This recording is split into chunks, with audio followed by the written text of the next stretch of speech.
Joining me today is a senior economist for the Institute of New Economic Thinking, whose research has focused on economic, biological, and sociological approaches to human welfare. Dr. Pia Malaney, welcome to the Rubin Report. It's great to be here, Dave. I am looking forward to talking to you because we've gotten to know each other a bit as people. And I enjoy your company, and we've had some interesting discussions, some stuff that we agree on, some that we disagree on. We're going to get into all of that right here. But before we get into your work and economics and all the heavy lifting of that, you have an interesting personal story, childhood, growing up in India, and all that stuff. So let's start there. Tell me a little bit about your background. Okay, well, I grew up in India. My mother is Jewish, my father is Hindu. So I grew up Jewish within what I would say is the closest thing to a multicultural community that I have ever seen. So growing up, my best friend was Muslim. I'd go over to her home on Christmas to decorate the Christmas tree. My other best friend was half Parsi, half Hindu. And it really was an environment where we didn't really even think so much about our different backgrounds. We just all were. And I didn't really even understand what anti-Semitism was until I left India and saw it in other countries, because it's perhaps the most welcoming country to Jews. And so it's been really interesting for me to watch the country change over the last 10, 15 years, where Hindu fundamentalism has come in and taken over in a way that I could never have imagined when I was growing up there. Yeah, it's interesting because even though there has been a historic Jewish community in India for a long, long time, people don't realize that there are any Jews in India. When you tell people that, they go, what? Come on now. The number of conversations I've had where someone will sit across from me and a completely straight face say, I can always recognize a Jew when I see one, and I have no idea that they're talking to Right. Well, somehow So it's been associated with like being white or something, although my brother-in-law is half Moroccan, half Iraqi, and he is brown. Right. So my mother's community comes from Syria, Iraq, the Middle East, and they call them Sephardic Jews, though technically they're Mizrahi Jews. And we actually have 3 Jewish communities in India. 2 of them claim to be lost tribes. So they've been there since before the destruction of the Second Temple, and are much more integrated in Indian life and, speak the local languages, and they have their own synagogues. Bombay has 9 synagogues. So, I grew up going to one of the Sephardic synagogues. They have 7 Ben Israeli synagogues, and, it's the old Jewish joke where that's the synagogue I pray at, that's the one I used to pray at, that's the one I wouldn't be caught dead at. And, it really was sort of a divided community. And then we had this horrendous attack in India a few years ago where we had a group of 10 Pakistani militants who landed on the shores of Bombay and held the city hostage for, 48 hours. And they went for the Jewish community. And they actually went for the European Jewish community that was traveling mostly through. So we have a small Chabad group, and they found the Chabad house, and it was really horrendous. But the one effect that it did have was that it brought the rest of the Indian Jewish community together. And we were there very soon after that. And it was so interesting celebrating Hanukkah. They actually had this giant menorah in front of the Gateway of India and huge police presence. But, we were out there in whatever little force we could muster. It's a really small community now. But we were all out there celebrating Hanukkah together at the Gateway of India. Yeah, I remember when that happened. How many years ago was that, roughly? I want to say 4 or 5. Yeah, about 5 years ago. Yeah. And I remember reading articles about how it wasn't just the Jewish community that came together, but it was the entire community that they were like, we are not going to stop being as multicultural as you're talking about. In many ways that was true. I think that's definitely something that came out of that. The flip side of that is that Hindu fundamentalism has seen this very ugly rise in India now. Yeah. And, we're now seeing what they're calling cow deaths, where they're attacking Muslims, claiming that they're carrying beef or they're eating beef, and the push is to ban the consumption of beef because Hindus worship the cow. And, traditionally the job of butchering beef has gone to Muslims. But, it's one of these things where they're using these the accusation of beef eating, much the way blasphemy is being used in Pakistan. So if you don't like what your next door neighbor is doing, or you have a property dispute, you can simply claim blasphemy and you've got a mob to take care of them for you.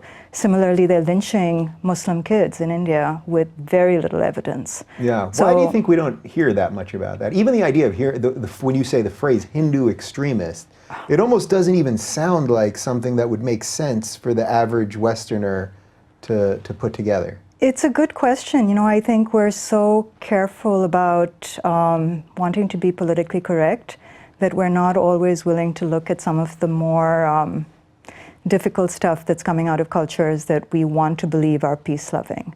And, you know, getting directly to some of the issues that, you know, I think about when I hear the issues that you deal with on your show with respect to Islam and some of the Islamic extremism that you see, I always struggle with it a little bit because we think of Hinduism as being such a peaceful religion. And I see the extremes within Hinduism, and I see it targeted against the Islamic community. And so it's very hard for me to look at the text of any one religion and say, look, that one in particular has a problem. This one has a text that doesn't look as horrible, therefore we're not going to have the same issues. Yeah. And, you know, I tend to have much more of a sense of this being a socio-political issue, an economic issue, a cultural issue. I have a much harder time seeing it as coming out of the text because I see it as coming from texts that I see as being really not that toxic within the Hindu context. And we've talked about some of this stuff privately, and I've actually, when we spoke about it last time, it did help me frame a little bit about the way I try to be very careful with my language, and I never certainly want to be bigoted towards people, and I want to talk about ideas and all that. But it's nice hearing an experience, you know, someone that's lived another experience, and oh, maybe you're not thinking of something in this particular way or any of that. So, and we're going to talk, of course, about the economic reasons that a lot of this stuff happens, because that's why. That's what a lot of your research is. But tell me a little bit more. So growing up in India, and then you get involved in economics and fields that were pretty, and probably still are, pretty male-dominated, right? Yes. What were you thinking? What was I thinking? You know, it's interesting. It was just what I found intellectually interesting, and it was the way my mind worked analytically, and it never occurred to me that there would be gender issues. And then I show up in a graduate department and there are just very few women. And, you know, it's changed a little bit now, but especially when I was going through it. And I was at the Harvard Economics department, and Larry Summers was actually a professor at the department while I was there. And it wasn't until a few years later that he ended up making comments about why one might not see women in technical fields as much. And he had a number of comments which got him into a fair amount of trouble. What was the thrust of what he said? Well, he went through a few different reasons. He said, well, it couldn't be child rearing, and it couldn't be this, and it couldn't be that. And the implication was essentially that there were intellectual differentials between men and women. And, you know, he didn't say it explicitly, but there was enough there. And I think my sense is that he had probably rubbed enough people the wrong way already by that point, that there was a desire to push on that. But it was interesting because when I heard this, my sense is that, you know, I was in the department while he was a professor in the department, and it was very clear to me that what I was seeing was not the straight discrimination that he was commenting on, because I think he was pointing to the fact that he didn't really see that kind of discrimination. And I would agree with him. I don't think that's what the problem was. I think the problem, as I saw it, was much more that the female temperament is very different than a male temperament.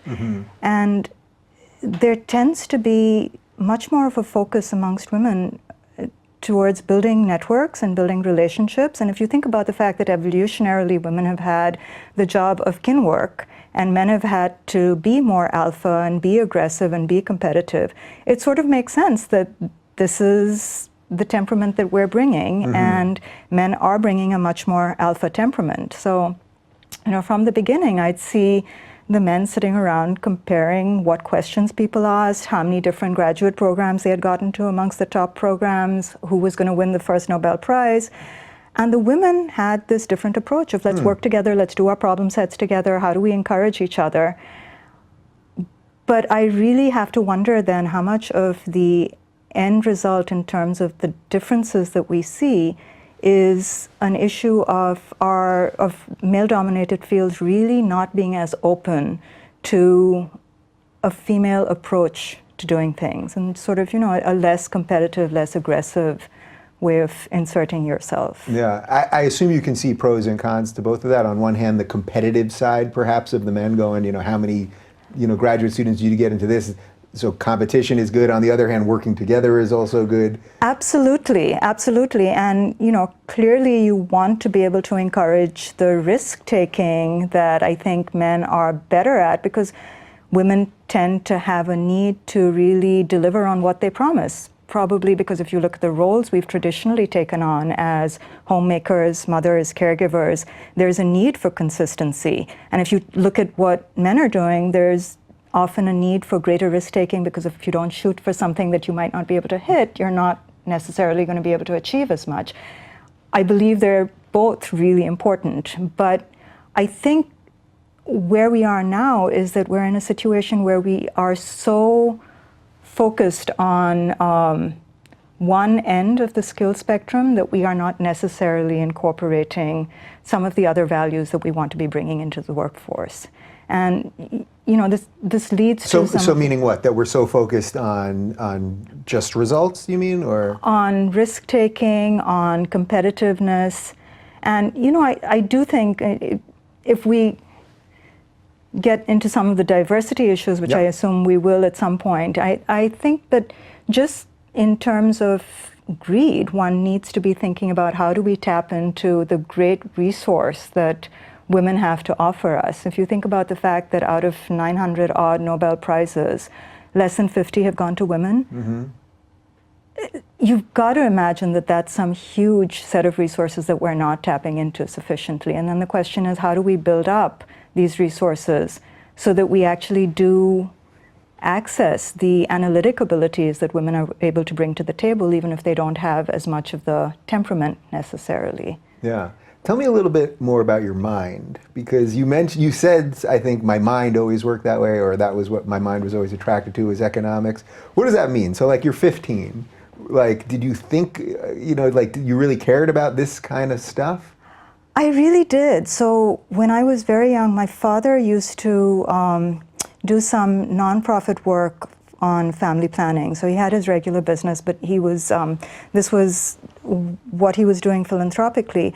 And I remember sitting at the dining table talking about the issue of population growth and how do we actually think about it. And it was the first time that I started thinking in terms of opportunity costs. So it turns out the best way to reduce population growth is to educate women so that they have a higher opportunity cost of having children. And you see this happening naturally as countries develop, but to the extent that you can encourage it, it's one of the most effective ways of increasing birth control and improving family planning. And just this concept that if you think one level deeper, you start thinking in terms of opportunity costs, you start thinking in terms of marginal costs, just the entire sort of economic toolkit and how that leads you to think about incentives was very much the way my mind worked. That's interesting. So then you got your doctorate in economics at Harvard. You say Harvard, people get all these, it's almost like it's become like Hogwarts in a weird way. You know what I mean? Like people think it's like this mythical place.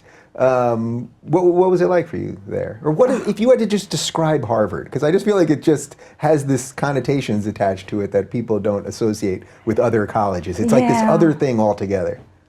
Well, that's interesting. I sort of see where it comes from, if nothing else, because they have access to such an impressive applicant pool, that the people they let in, you're in an environment which is very intellectually alive.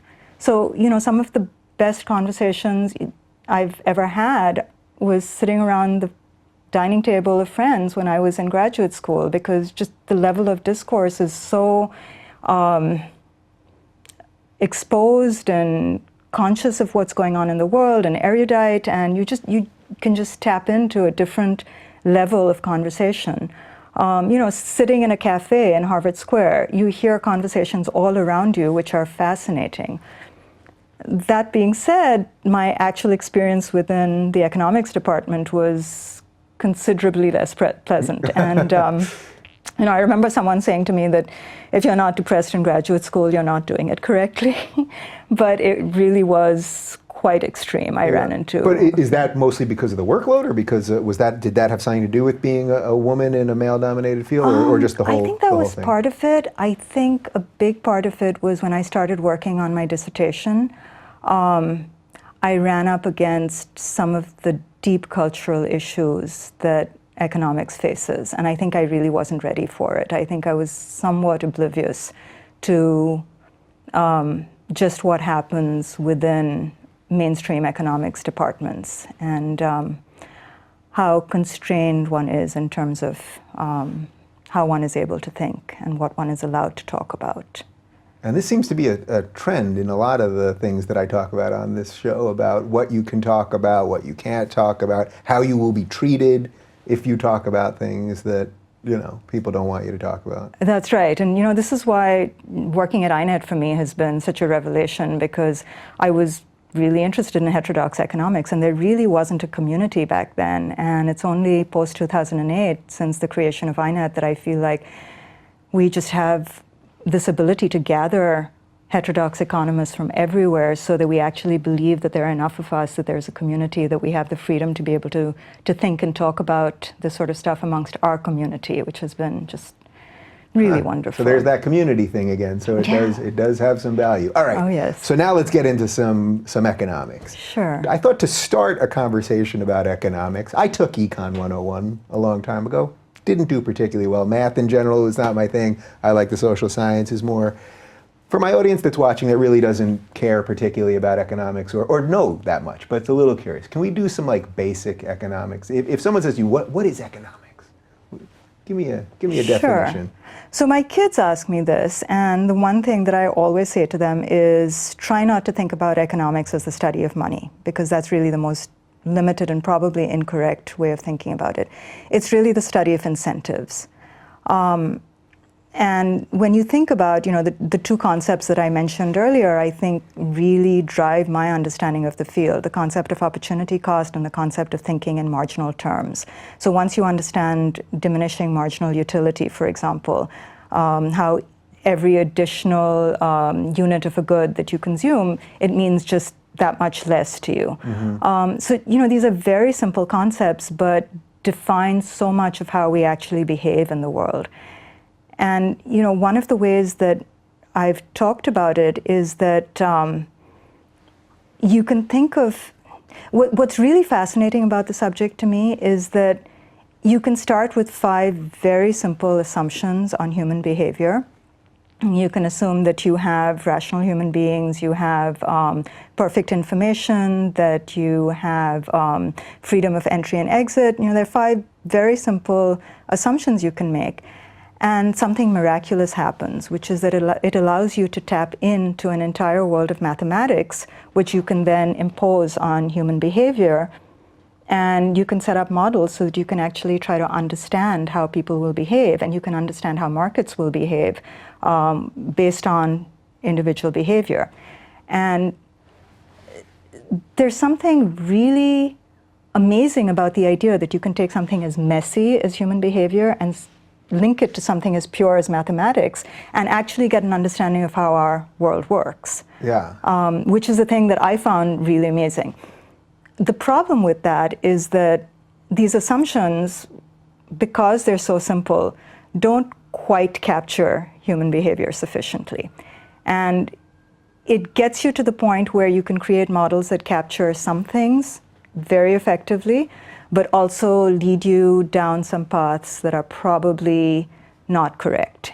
And it also, very interestingly, ends up leading you towards certain political orientations. And it's interesting how a mathematical framework sort of pushes you politically towards a particular direction. But what it really does is that it holds up the idea of efficiency above everything else, because what you're trying to do then is you're trying to maximize efficiency. That is what economists hold as the holy grail. Mm-hmm. And so then we get very focused on this concept of efficiency, and it turns out that there's sort of a trade-off between efficiency and distribution, equality, inequality.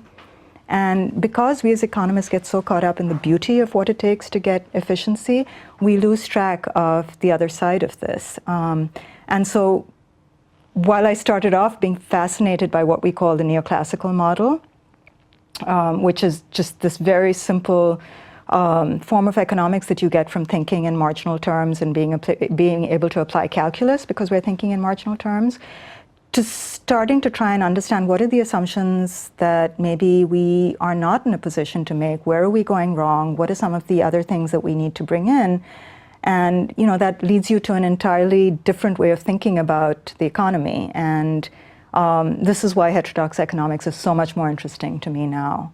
Interesting. So it's funny, I'm always very upfront with my audience. There are certain guests that I try to do a little less research with because I want to go in with sort of a really blank slate and ask sort of the simpler questions. There are some guests that I have to do a little more research on or know a specific quote or a chronology or something. And for you definitely, for me, were one of the people that I had to do more research on and read more of the stuff that you've done, because I wanted to have a handle on it enough to ask the right questions. So you wrote a really interesting piece on the economics of despair. And I've read it now 3 or 4 times, actually.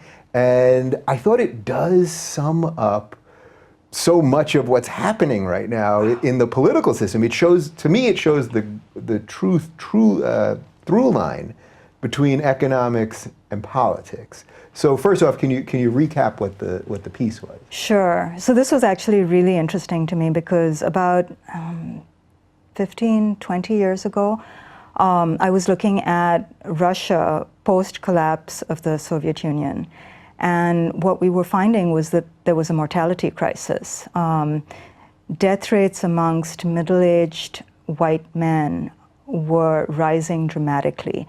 And when we started looking at what the causes were, it was essentially people drinking themselves to death because their lives had suddenly become so uncertain. Their economy had collapsed. They had no idea how to transition to this new way of being. And they were just lost. And so, heart attacks were on the rise, alcohol poisoning was on the rise, and it was very much the sense that these were deaths of despair. And I hadn't looked at that work for a long time. And then recently, 2 Princeton economists, Angus Deaton and Ann Case, came out with some research looking at how mortality is actually starting to increase amongst lower middle class white men in this country. And the more they explored it, it was fascinating to me. It was exactly the same phenomena that we were seeing in Russia post-collapse of the Soviet Union. And, it's what they have termed deaths of despair, the opioid epidemic, alcohol, suicides, heart attacks.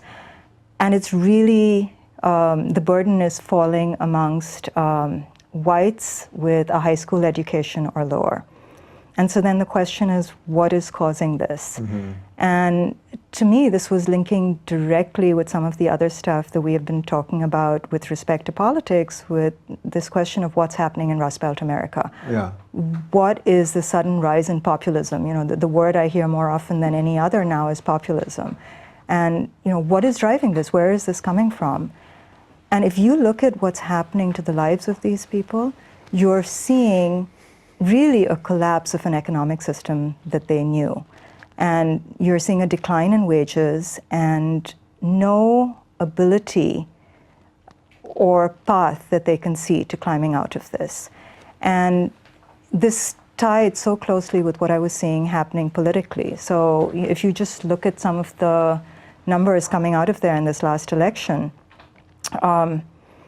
many of the counties that voted for Obama in Wisconsin and in Michigan ended up voting for Trump in this last election. And if you look at which counties in particular went from Obama to Trump, in so many of the cases, in a huge majority of the cases, they were counties that had voted for Bernie Sanders in the primaries.